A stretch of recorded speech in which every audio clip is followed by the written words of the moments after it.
Falun Gong in Malaysia, A Quiet Presence in a Delicate Geopolitical Landscape, by Aslan Adnan, M.A. Falun Gong, also known as Falun Dafa, is a spiritual movement rooted in Chinese traditions of meditation, moral cultivation, and Qigong. Founded in 1992 by Li Hongji, it centers on three core principles: truthfulness, Dun, Jan, compassion, Shan, and forbearance, Yuan, and quickly gained millions of followers in China before facing a sweeping government crackdown in 1999. Since then, the movement has expanded internationally, including to Southeast Asia. In Malaysia, Falun Gong has maintained a low-profile but persistent presence, navigating a complex interplay of civil liberties, ethnic identity, and foreign policy sensitivities. Early introduction and local practice.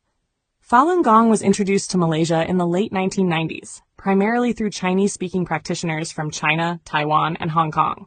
It found early support within the ethnic Chinese community in urban centers such as Kuala Lumpur, Penang, Johor Bahru, and Ipoh.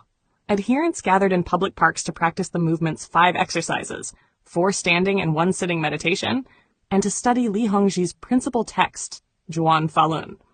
Despite its growth in neighboring Taiwan and parts of the West, Falun Gong's reach in Malaysia has remained modest. The movement faced early challenges, including language barriers, limited public familiarity, and a socio-cultural environment dominated by Islam and diverse established religions. Nevertheless, a small core of practitioners has sustained interest through workshops, informal study groups, and occasional public exercise demonstrations. State response and diplomatic balancing.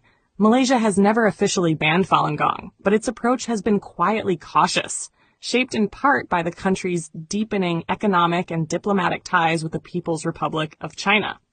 Since the onset of Beijing's campaign to suppress Falun Gong in 1999, Chinese diplomatic missions have been active in pressing other governments to curtail the group's activities. In Malaysia, this has translated into occasional but discreet acts of restriction. In the early 2000s, there were unconfirmed but credible reports of pressure on local authorities to curtail Falun Gong-linked events, remove promotional materials from public exhibitions, and discourage practitioners from assembling near Chinese diplomatic premises. Although these incidents have not escalated into outright bans or prosecutions, they reveal a persistent undercurrent of state wariness, often exercised through unofficial channels. Yet, Malaysia's civil space, though limited, has not entirely closed off Falun Gong. Practitioners continue to gather, meditate, and share their beliefs in small groups, particularly when such activities are framed around health and wellness rather than political dissent. Cultural identity and religious boundaries. The movement's Malaysian adherents are predominantly ethnic Chinese, many of whom see Falun Gong as aligned with traditional values and a form of moral self-cultivation. However, Malaysia's religious pluralism, governed by a state-centric interpretation of Islam and institutional frameworks that regulate religious expression, has restricted Falun Gong's ability to gain broader public traction. Unlike in the West, where Falun Gong often presents itself as a persecuted faith with an active human rights dimension, its Malaysian identity has remained subdued, largely avoiding overt political activism. In part, this reflects cultural sensitivities and the desire of local practitioners to avoid conflict or state scrutiny. Quiet resilience. Though its footprint remains limited, Falun Gong's endurance in Malaysia speaks to the resilience of minority spiritual movements, navigating both domestic and international constraints.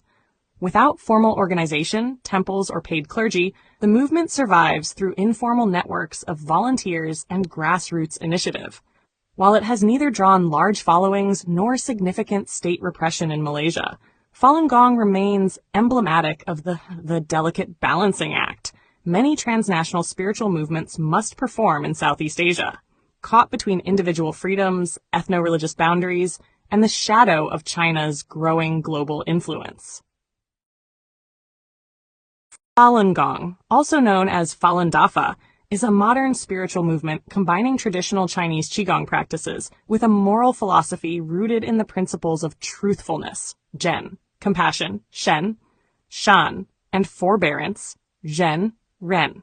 It was founded in China in 1992 by Li Hongzhi, who compiled and popularized the system, claiming it to be a high-level cultivation method that improves moral character and physical health.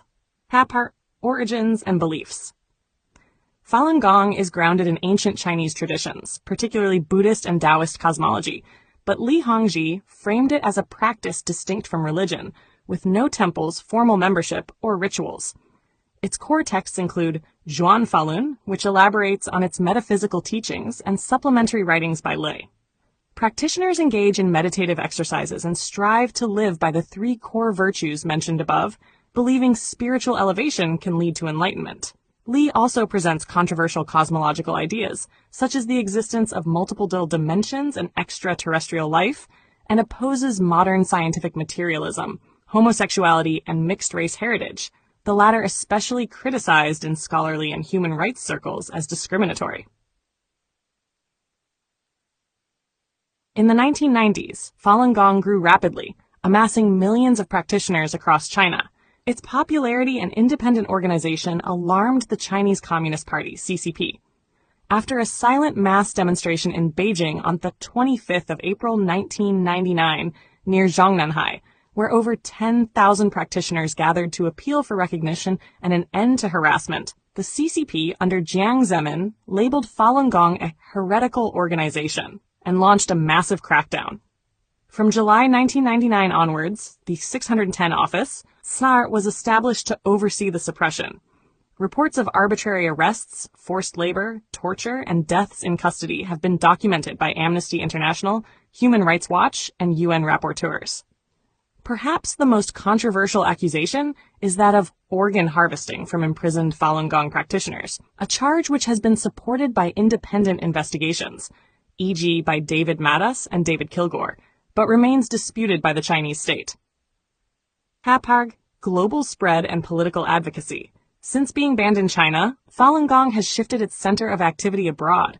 Li Hongzhi resides in the United States, where the movement has flourished. It maintains numerous media and cultural arms, notably the Epoch Times, a newspaper often critical of the CCP and associated with right-wing politics in the U.S.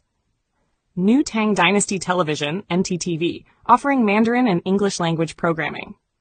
Shenyun Performing Arts, a touring dance company that promotes Falun Gong themes through Chinese classical dance. While Falun Gong presents itself as apolitical, its media operations and human rights campaigns are clearly aligned against the Chinese government. Critics have accused its media of promoting conspiracy theories and aligning with far-right narratives, particularly in the U.S. context. Controversies and perspectives. Falun Gong is seen by its adherents as a path to moral and physical renewal. However, Chinese authorities classify it as a cult and allege it has led to social harm. Academics and human rights organizations are divided. Some view Falun Gong as a new religious movement, unjustly persecuted. Others point to opaque leadership, controversial dogma, and its political activism. Conclusion. Falun Gong remains one of the most controversial and politically sensitive spiritual movements to emerge from post-Mao China. It represents a unique intersection of Qigong revivalism, spiritual practice, global human rights advocacy, and ideological confrontation with the Chinese Communist Party.